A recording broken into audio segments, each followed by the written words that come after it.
पे मेरे एक पूर्व सांसद ने मुझ पे आरोप लगाया है कि मेरी और पप्पू यादव की साझेदारी है, और पप्पू यादव ने मुझे क्या कहा है, इसको भी, इस रहस्य को भी आज खोल ही देना चाहिए। तो उनका मेरे पास एक मैसेज आया, जिस मैसेज को बहुत फैलाया गया है कि उस मैसेज में क्या, उस मैसेज में ये था कि भैया मैं आपको बड़ा भाई मानता हूँ, और मुझसे अगर कभी आपके बारे में कुछ जाने अनजाने में कह दी गई होगी तो मेरा मतलब ये नहीं था, तो आप मुझ पे इतना गुस्सा न हो। मैंने उन्हें जवाब दिया कि अच्छा रहेगा कि हम लोग अपने अपने काम में सकारात्मक चीजों में समय व्यस्त करें। यही कहता हूं कि वो हमारे माननीय सांसद हैं, उनकी अपनी राजनीति है, उनका अपना रास्ता है। जनसुराज पार्टी के राष्ट्रीय अध्यक्ष उदय सिंह और पप्पू सिंह ने बिहार में बदलाव की लहर चलने का दावा किया। उन्होंने कहा कि आने वाले चुनाव में परिवर्तन की संभावना दिख रही है। पूर्णिया के मधुबनी स्थित अपने आवास पर आयोजित प्रेस कॉन्फ्रेंस में पप्पू सिंह ने कहा कि नीतीश कुमार 20 वर्षों से सत्ता में है, इसके बावजूद मजदूरों का पलायन नहीं रुका है, गांव में बच्चों को सही शिक्षा नहीं मिल रही है। नीतीश कुमार लालू राज को जंगल राज कहते हैं, लेकिन मैं कहता हूं कि पिछले 15 वर्षों से बिहार में महा जंगल राज है। 2005 से 2009 तक का नीतीश कुमार का कार्यकाल स्वर्णिम काल था, इसके बाद लगातार गिरावट आई। उन्होंने कहा कि इसमें पुलिस या अधिकारियों की गलती नहीं है, नेता की नीयत ठीक नहीं है। अगर शासन प्रशासन ईमानदारी से काम करे तो कोई अधिकारी घूस लेने की हिम्मत नहीं करेगा। पप्पू सिंह ने कहा कि कभी पूर्णिया को चंबल की घाटी कहा जाता था, एक ईमानदार एसपी ने इसे बदल दिया। अगर नियत साफ हो तो सब कुछ ठीक हो सकता है। 1977 ईस्वी में गांधी मैदान से जयप्रकाश नारायण ने कहा था कि सत्ता छोड़ो जनता आती है, आज वही माहौल बन गया है। अगर बिहार में जनसुराज की सरकार बनी तो शराबबंदी कानून खत्म किया जाएगा, जेल में बंद निर्दोष लोगों को रिहा किया जाएगा। अभी 100 रुपए की शराब 500 रुपए में खुलेआम बिक रही है। शराबबंदी के कारण बिहार में शराब की खपत बढ़ी है। शराब महंगी होने से लोग अब इसमें पीने लगे हैं। था 11 तारीख को, और फिर मैं कटिहार चला गया, फिर मैं सहरसा चला गया, फिर मधेपुरा चला गया, पूर्णिया आ गया हूँ। आप लोगों को बताना चाहता हूँ कि जन स्वराज के प्रति गांव में कम से कम एक लहर सी चल गई, और लोगों में जो इच्छा जागृत हुई है बिहार में बदलाव करने का, वो संतोषजनक कहना अनुचित होगा। वो इतना विश्वास दे रहा है कि आने वाले समय में बिहार में जो परिवर्तन की हम लोग कल्पना कर रहे हैं वो जरूर साकार होगा।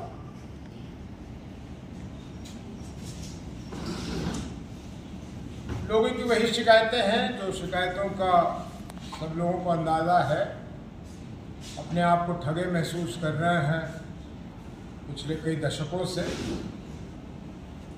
और उनको ऐसा विश्वास है कि जब सत्ता उनके हाथ में आ जाएगी। मुझे तो कभी कभी 1977 की वो बात याद आती है जब स्वर्गीय आदरणीय जयप्रकाश जी ने गांधी मैदान से ऐलान किया था कि गद्दी छोड़ो की जनता आती है। अब तो मुझे गांव में ऐसा ही कुछ मूड दिख रहा है कि अब लोग चाह रहे हैं कि ये सत्ताधीश जो बैठे हैं ये जाएं और सत्ता वापस जनता के हाथ में आए। मैं कल लौट जाऊंगा, कल भवानीपुर में एक बैठक है, उसके बाद मैं चला जाऊंगा, फिर मुझे औरंगाबाद वगैरह जाना है। फिर कुछ दिनों के लिए मैं दिल्ली चला जाऊंगा और फिर अगले माह फिर आऊंगा, तो आप लोगों से फिर मुखातिब हूँगा। आप भी किंग मेकर की भूमिका करेंगे? जब मैंने ऐलान कर दिया है कि मैं चुनाव ही नहीं लड़ रहा हूँ, तो मेरे मुख्यमंत्री बनने का कहाँ प्रश्न उठता है? प्रशांत किशोर बोल रहे हैं कि हम भी मुख्यमंत्री नहीं बनेंगे, आप बोल रहे हैं हम भी नहीं बनेंगे, आखिर बनेगा कौन? चेहरा कौन होगा? चेहरा की क्या जरूरत है? चेहरा की उनको जरूरत होती है जिनको अपने में विश्वास नहीं होता है। हमारे संविधान से उल्टा चले। संविधान कहती है कि जब विधायक या सांसद चुन के जाएंगे तो सबसे बड़ी पार्टी को मौका मिलेगा सरकार बनाने की, और उनके जो विधायक और सांसद होंगे वो चुनेंगे अपने प्रधानमंत्री या मुख्यमंत्री को। तो अब बदल दिया गया है। हम कोई प्रेसिडेंशियल फॉर्म ऑफ गवर्नमेंट में थोड़ी, हम कोई राष्ट्रपति नहीं चुनते। ये अमेरिका की चुनाव नहीं है, ये हिंदुस्तान की चुनाव है। यहाँ लोकतंत्र है। और जो इसके पीछे कारण है, इसके पीछे कारण यह है कि जो भी हमारे विधायक आएंगे वो लोगों की पसंद को अपने दिमाग में रख के लाएंगे, और जब उनसे पूछा जाएगा कि आपका मुख्यमंत्री या प्रधानमंत्री कौन होना चाहिए, तो वो अपनी पसंद देंगे, और जिसको सबसे ज्यादा मत मिलेगा वो मुख्यमंत्री बनेगा या प्रधानमंत्री बनेगा, जब देखी जाएगी। अच्छा, अशोक चौधरी सर और प्रशांत किशोर प्रकरण में अब ये बेटी सांसद शामिल का हो गया है सर। क्यों बिहार के लोगों का समय बर्बाद करते हो आप लोग? वो रोज उनसे कोई पूछ लेता है, उनकी भी आदत है, वो जवाब देते हैं, फिर उधर क्या करना है यार? बिहार के लोगों को जरा बात करो बिहार की समस्या पर। जो प्रशांत जी करे जा रहे हैं उनका भी ध्यान मत भटकाओ भैया, हमारा भी ध्यान न भटकाओ। बहुत काम है। कोई सकारात्मक प्रश्न हो तो जरूर पूछो। बहुत इसने ये कहा, उसने वो कहा, वो ये कह रहा है। इनको काम क्या है उल जलूल के सिवा? किसी के बारे में वो टिप्पणी कर देंगे, उसका फिर जवाब ले लेंगे। भाई ये समय नहीं रह गया, समय है। बिहार के लोग पूछ रहे हैं हिसाब कब दोगे? 20 वर्षों से बैठे हुए हो नीतीश कुमार जी, जवाब कब दोगे? कहा था पलायन बंद करेंगे, पलायन बढ़ गया, जवाब कब दोगे? कहा था शिक्षा में सुधार ले आएंगे, बच्चे नंगे पांव बिना कमीज के घूमे जा रहे हैं, दौड़े जा रहे हैं, दरबड़ लगा रहे हैं। कहां देख रहे हैं नीतीश जी? कौन सी जगह निगाह की हुई है उन्होंने? जाके देखें अपने गांव में क्या हुआ मेरी शिक्षा का। मेरे किसान परेशान हो गया। इस बार तो चलिए ऊपर वाले की मेहरबानी थी कि मकई की खेती भी अच्छी हुई और मकई की कुछ कीमत भी मिल गई, लेकिन साधारणतः किसान की क्या हालत है? यहाँ पे कृषि में यंत्रों की जरूरत थी, आधुनिक यंत्रों की।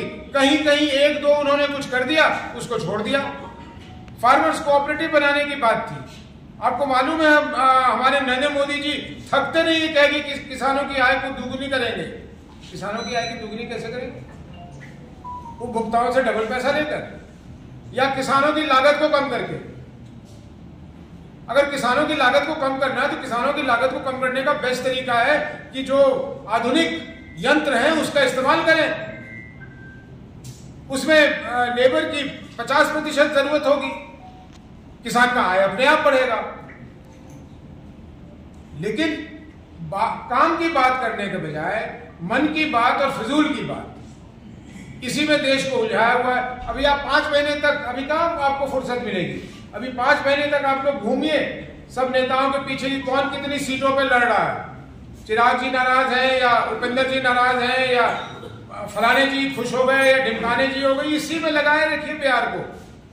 बिहार की समस्याओं को भूल जाइए, वो अपने आप हो जाएगा ऊपर वाले के सहारे। केंद्र सरकार अभी जातीय जनगणना कराने का फैसला ले रही है, घोषणा भी कर चुकी है।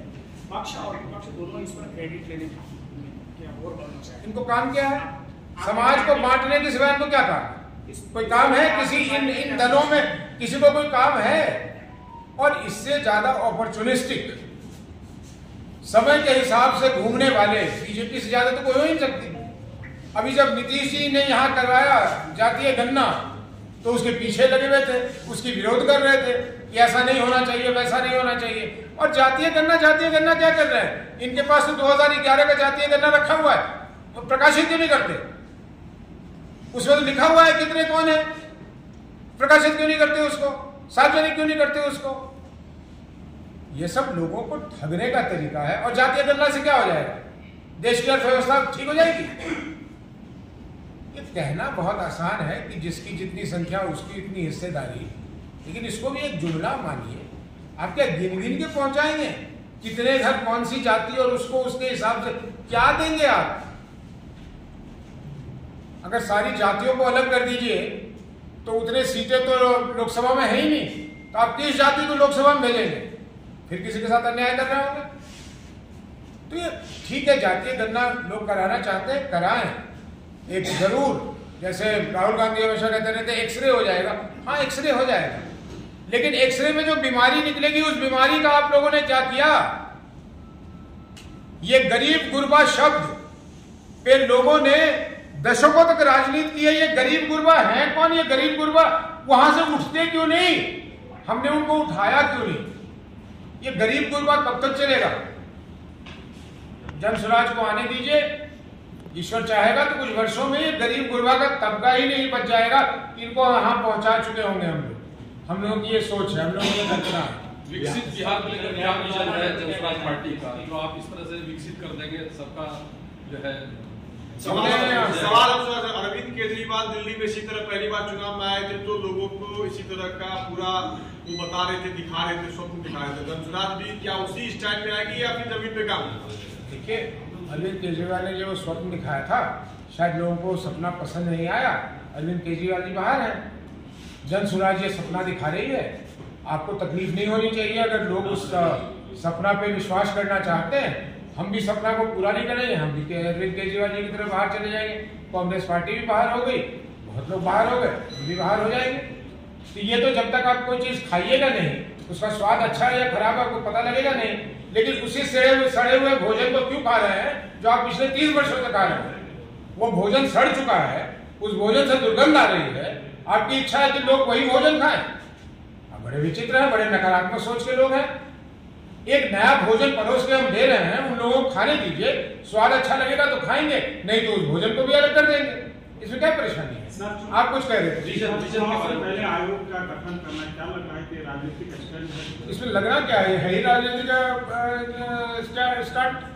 स्टैंड भी नहीं है, स्टंट है, लोगों को ठगने का तरीका है। बिहार के लॉ एंड ऑर्डर क्या कहना है?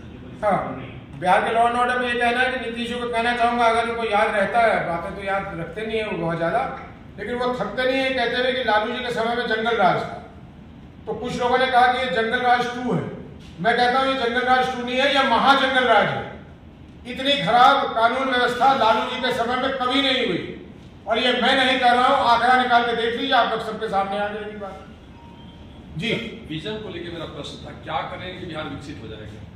विजन लेके हम लोगों ने 5 चीजों को सार्वजनिक किया है, लेकिन हम ऐसे 50 चीज करेंगे जिससे बिहार बदलेगा।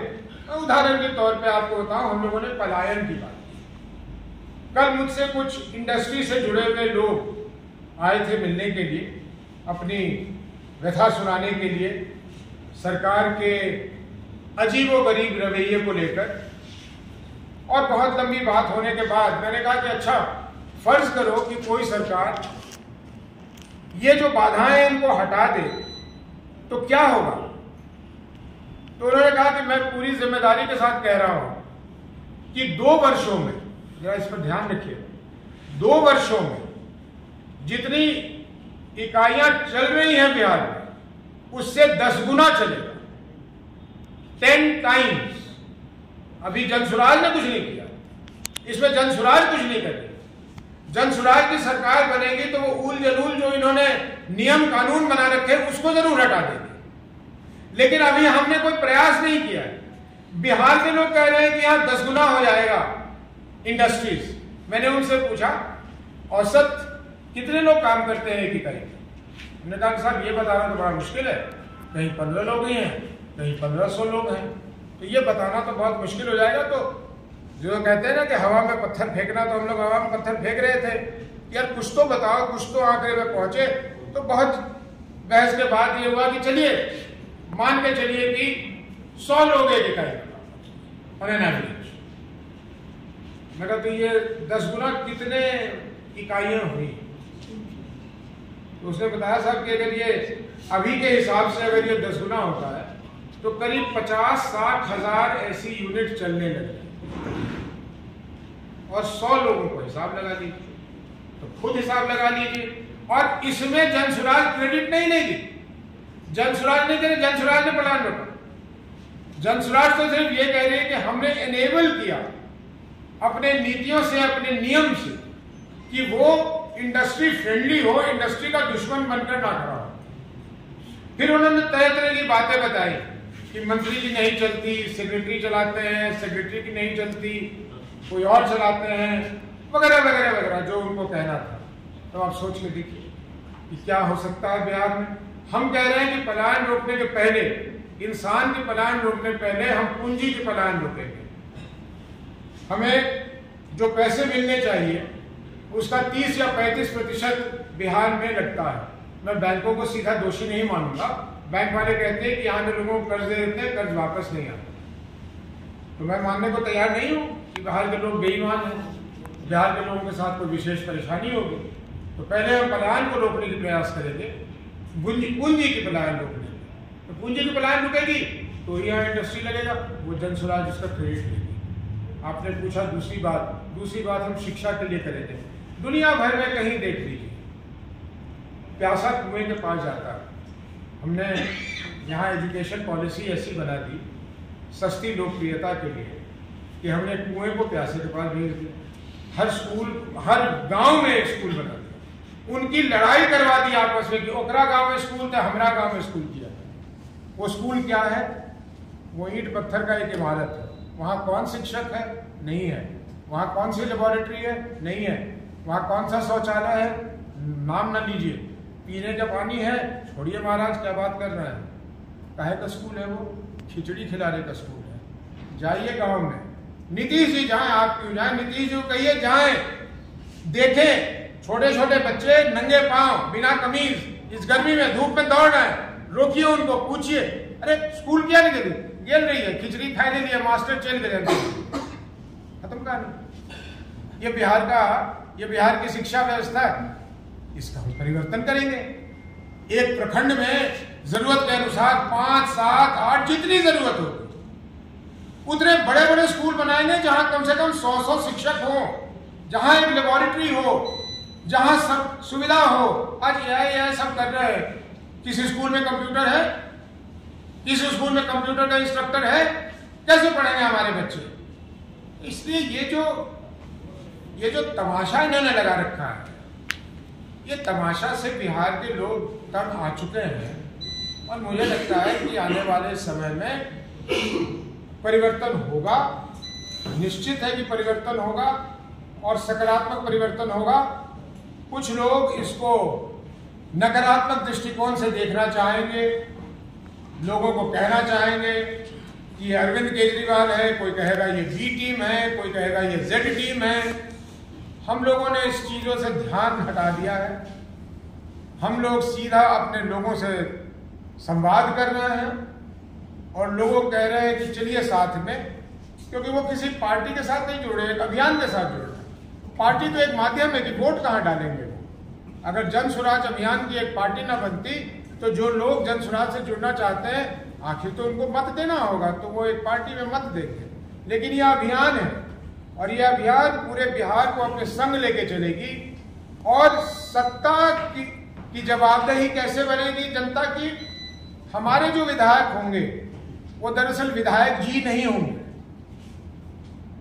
ये जरा ध्यान से सुन लें आप, वो विधायक जी नहीं कहलाएंगे, वो विधायक कहलाएंगे और वो नौकरी करेंगे। ये मैं प्रेस पे कह रहा हूं। वो नौकरी करेंगे किसकी? अपने जनता की। वो जनप्रतिनिधि हैं, वो जनता की नौकरी करेंगे और अपने पार्टी के नियम के अनुसार चलेंगे। नहीं चलेंगे तो उन्हें उस पद से हटा दिया जाएगा। संवैधानिक इसकी अभी तक रूपरेखा नहीं तैयार है, लेकिन हम लोग आंतरिक रूप से इसकी तैयारी करेंगे कि यहाँ विधायक जी नहीं होंगे, यहाँ विधायक होंगे। और पार्टी का विस्तार इतनी जोर से करेंगे कि जो पुरानी कांग्रेस पार्टी थी जो गांव में जीती थी, हमारा जन स्वराज भी गांव में जिएगा। ये हमारी कल्पना है और इसको पूरा करके देंगे। बात पे मेरे एक पूर्व सांसद ने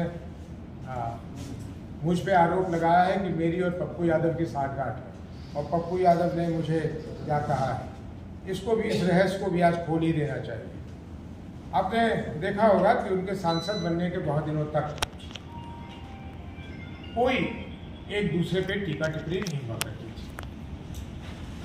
फिर एक शायद उनको आवश्यकता महसूस हुई होगी, उन्होंने कुछ ऐसी टिप्पणी कर दी यहाँ के लोगों के बारे में और खास करके किसी एक समुदाय के बारे में कि मुझे बाहर निकलकर उनको बोलना पड़ा, उनको टोकना पड़ा कि आप ये न करें क्योंकि ये गलत है। दुनिया के लोगों को याद होगा। उसके बाद ये सिलसिला चलता रहा और मैंने देखा कि ये धीरे धीरे बहुत कटु होता है।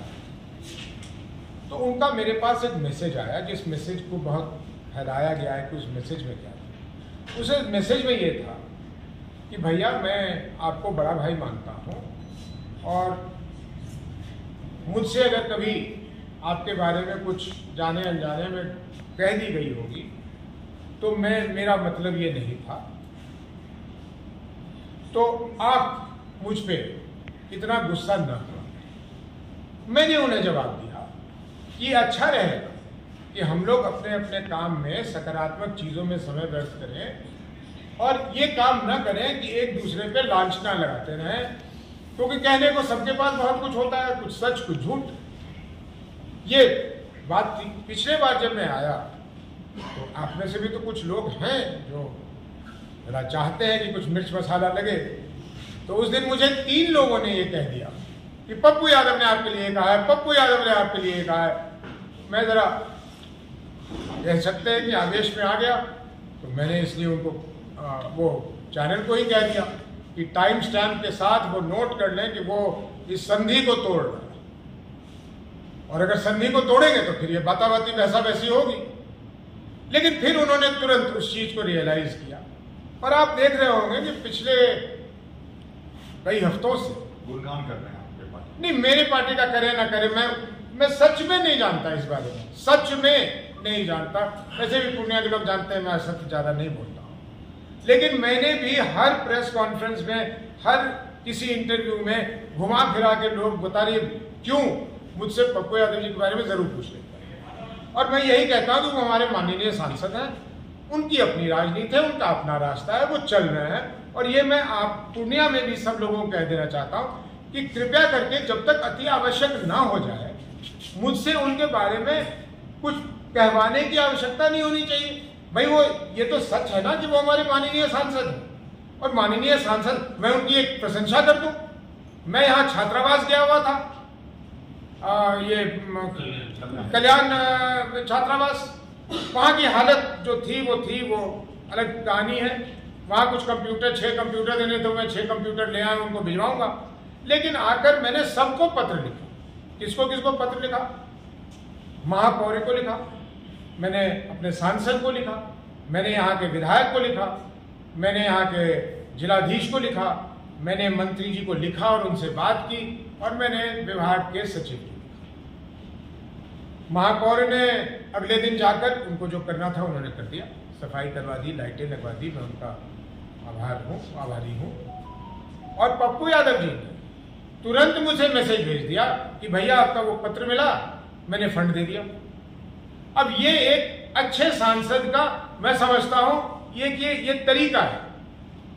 मैं पूर्व सांसद हूं, मेरा उनके फंड पे कोई अख्तियार नहीं, लेकिन मैंने उनको एक अच्छे कार्य के लिए लिख के दिया, उन्होंने वो फंड दे दिया। मुझे बहुत प्रसन्नता है।